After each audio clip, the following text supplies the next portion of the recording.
ग्रहों के ऊपर ही आधारित हैं। कौन कब पैदा होगा, कौन कब मरेगा, क्या शिक्षा ग्रहण करेगा, क्या व्यापार करेगा। ऐसे में ही अगर एक ग्रह कम हो जाए तो हमारे जीवन में जो उन्नति होनी चाहिए उस उन्नति में हमेशा कमी रहेगी, क्योंकि हमारे जीवन में सिर्फ 8 ही ग्रह काम कर रहे हैं और चंद्रमा ही उसमें अगर दूषित हो गया, चंद्रमा मन का ग्रह है, चंद्रमा सब ग्रहों में रानी की भी संज्ञा रखता है। जैसे सूर्य को राजा बोला जाता है, ऐसे चंद्रमा को रानी बोला जाता है। तो कहीं ना कहीं आपके रूप में जो राजयोग है वो कम हो जाता है। सूर्य और चंद्रमा से राजयोग की प्राप्ति निश्चित रूप से होती है, और अगर सूर्य चंद्रमा कमजोर हो तो उस राज्य की प्राप्ति में नुकसान होना शुरू हो जाता है। आपकी कुंडली में इसके साथ साथ एक पॉजिटिव पॉइंट है कि गुरु शनि एक साथ हैं। जैसे कि हम त्यागी और सन्यासी की जिक्र कर रहे थे, तो चौथे घर में, चौथा घर उच्च विद्या का है, तो उच्च विद्या में अगर गुरु शनि आ जाएं और शुभ होके आ जाएं तो निश्चित रूप से ऐसा आदमी उच्च विद्या को प्राप्त करता है। आप अपनी विद्या के क्षेत्र में ही अगर आप आने चाहेंगे, एक अच्छा सलाहकार के रूप में आएंगे, तो आप एक किंग मेकर के रूप में स्थापित हो सकते हैं। विवेक जी, आपने इन्हें भी जीवन की एक नई दिशा दिखाई है। आपकी इन्हीं जानकारियों के लिए आपका बहुत बहुत धन्यवाद। आगे भी आपसे इसी तरह से मिलकर के और जानकारियां हासिल करेंगे। नमस्कार। नवग्रह शांति, मांगलिक दोष, पितृ शांति, लक्ष्मी प्राप्ति एवं मनोकामना सिद्धि हेतु नवकुंडीय शतचंडी महायज्ञ विवेक मुदगल जी के सानिध्य में होने जा रहा है। सिद्ध वैदिक मंत्रों के द्वारा आप अपनी समस्याओं का निवारण एवं मंत्र दीक्षा के द्वारा आप अपने जीवन और परिवार में सकारात्मक ऊर्जा का संचार स्वयं करें। यदि आप इस यज्ञ में सम्मिलित होकर पुण्य लाभ प्राप्त करना चाहते हैं तो इन नंबरों पर संपर्क कर सकते हैं।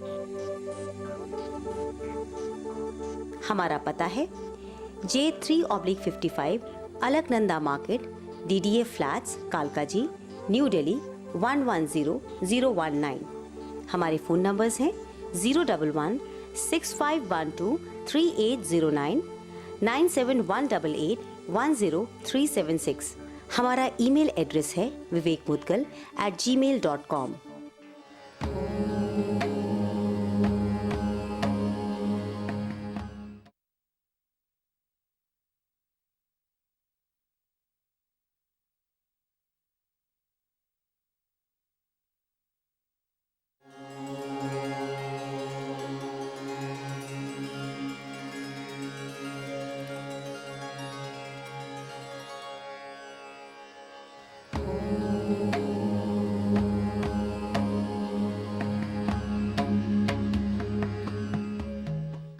नमस्कार।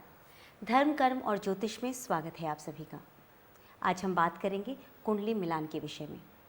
ये एक ऐसा विषय है कि हम कितने भी आधुनिक क्यों न हो जाएं, पर फिर भी हमारे बड़े बुजुर्ग हमेशा से ये मानते आए हैं कि कुंडली मिलान ज़रूर किया जाना चाहिए, ताकि कोई भी अगर ग्रह दशा ऐसी है जो कि आगे चलकर दोष उत्पन्न कर सकती है तो उन ग्रह दशाओं को समझाया जाए, पूजा अर्चना के द्वारा उन्हें शांत किया जाए।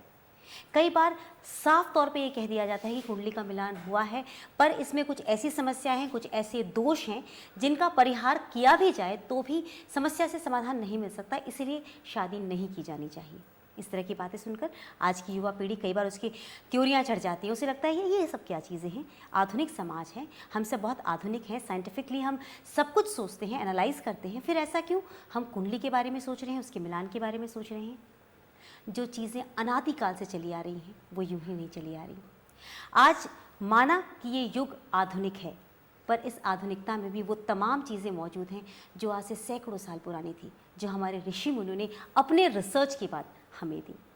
क्या है इसकी सच्चाई, ये हम जानने की कोशिश करेंगे विवेक मुदगल जी से, जो कि जाने माने ज्योतिषाचार्य हैं, एक ऐसे एक्सपर्ट हैं जो कि आपको साफ तौर पर ये बताते हैं कि किस तरह से पूजा अर्चना के द्वारा आप परेशानी से छुटकारा पा सकते हैं। साथ ही वास्तु एक्सपर्ट भी हैं। विवेक जी, स्वागत है आपका। नमस्कार। नमस्कार। विवेक जी, कुंडली मिलान की हम बात करना चाहते हैं, बारीकियाँ आपसे समझना चाहते हैं, पर हमेशा की तरह गुजारिश करूंगी कि जब शादी ब्याह की बात हो रही है तो जो मंत्र आज आप बोले वो तमाम उन लोगों को आशीर्वाद रूप प्राप्त हो जिनकी अभी शादी हुई नहीं है या शादी करने वाले हैं। देखिए, हमारे यहाँ कहा गया है कोई भी शुभ कार्य करते समय भगवान गणेश का ध्यान करना चाहिए। तो आज गणेश जी के ऊपर मैं मंत्र आपको सुनाऊंगा, क्योंकि विवाह मांगलिक उत्सव माना जाता है और कोई भी शुभ कार्य में गणेश जी को सर्वोपरि माना गया है, सर्वप्रथम माना गया है। हरि ओम गणानां त्वा गणपतिगुं हवामहे प्रियाणां त्वा प्रियपतिगुं हवामहे निधीनां त्वा निधिपतिगुं हवामहे वसो मम आहमजानि गर्भधमा त्वमजासि गर्भधमा हरि ओम। तो जैसा कि गणेश जी का मंत्र है, कोई भी शुभ कार्य करते समय गणेश जी का उच्चारण जरूर करना चाहिए, गणेश जी के मंत्र का। तो आप बात हम लोग कर रहे थे कुंडली मिलान के बारे में। तो कुंडली मिलान अवश्य करना चाहिए, परंतु आज के समाज में कुंडली मिलान को ठीक नहीं मानते, या ये कह दिया जाता है कि ये सब मन गढ़ंत बातें हैं। ऐसा नहीं है। या उन्होंने कुंडली मिलवाई थी तो उस कुंडली मिलान से फिर भी उसके बाद तलाक हो गया या दुख है। तो कुंडली मिलान करने के भी दो तरह के तरीके हैं। कुंडली मिलान दो तरीकों से, एक तो गुण मिलान होता है, दूसरा ग्रह मिलान होता है। गुण 36 माने जाते हैं, उसमें से अगर 18 गुण मिल जाएं, उन 18 गुणों में हम लोग विवाह के लिए हाँ कर देते हैं। परंतु इसके साथ साथ ये जरूर देखना चाहिए कि लड़का और लड़की के ग्रह मिलान कितने हैं। ग्रह मिलान का मतलब है उनका लगन का मालिक, उनके राशि का मालिक, उनका 7th हाउस। 7th हाउस हमारे लाइफ पार्टनर का होता है। क्या वो सब भी मिलते हैं? कहीं वो ग्रह आपस में शत्रु तो नहीं है, कहीं एक दूसरे से एंटी तो नहीं है? अगर एंटी होंगे तो आप 36 के 36 गुण भी मिला लेंगे तो भी आपको उसका नुकसान उठाना पड़ेगा। गुण मिलान करने के दो तरीके हैं, गुण मिलान और ग्रह मिलान। गुण कितने भी मिल जाएं, अगर ग्रह आपस में मैच नहीं करते तो आप निश्चित जानिए कहीं ना कहीं आपके जीवन में, आपकी शादीशुदा ज़िंदगी में व्यवधान आएगा। अगर किसी का 7th हाउस किसी भी तरीके से पीड़ित है और उसका विवाह किसी ऐसे पुरुष से या ऐसी स्त्री से कर दिया जाए जिसके 7th हाउस में भी कमजोरी है, तो निश्चित रूप से उनका वैवाहिक जीवन जो है वो सुखमय नहीं रहेगा। इसके साथ साथ लगन या राशि अगर एक दूसरे से अपोजिट हैं, अब जैसे कि आप समझिए सिंह लगन की कुंडली में उसका जो अपोजिट प्लैनेट यानी कि 7th हाउस का जो लॉर्ड है वो शनि है, और शनि की कुंडली में उसका 7th हाउस का लॉर्ड सूर्य है। सूर्य और शनि को वैसे पिता पुत्र कहा जाता है, परंतु दोनों ही क्रूर होने से, और वैसे भी समाज में अगर आप जनरल देखें तो 80% लोगों में कहीं ना कहीं पिता पुत्र की नहीं बनती, उनके विचारों में मतभेद होता है।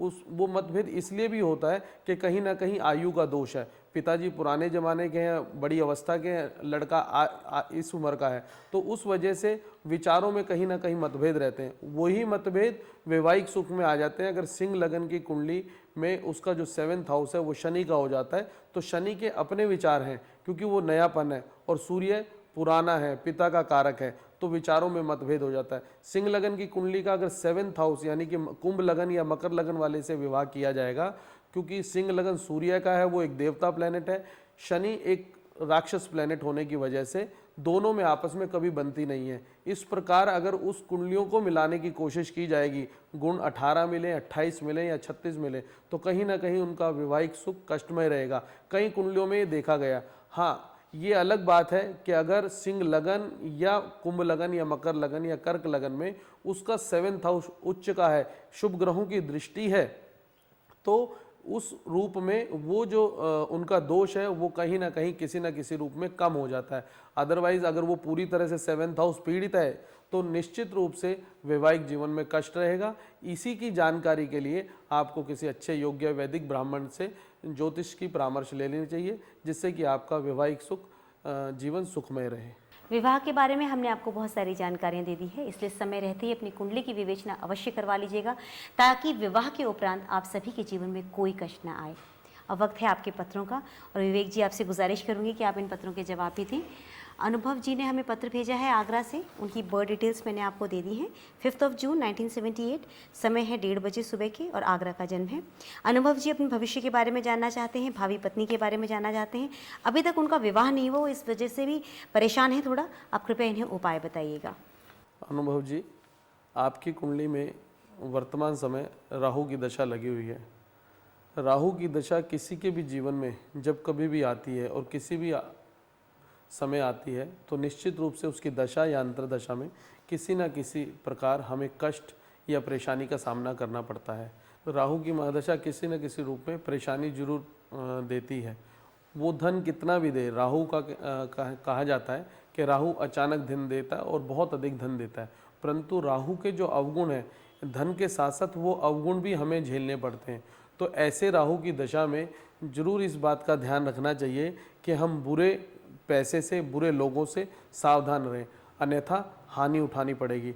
और रही बात आपके कैरियर की, आपकी उन्नति की, तो आने वाला समय, अगले 3 वर्षों के बाद का जो समय आएगा, निश्चित रूप से आपकी उसमें उन्नति और विशेष प्रकार की उन्नति का योग बनता है, क्योंकि आपकी कुंडली मीन लगन और वृष राशि की है।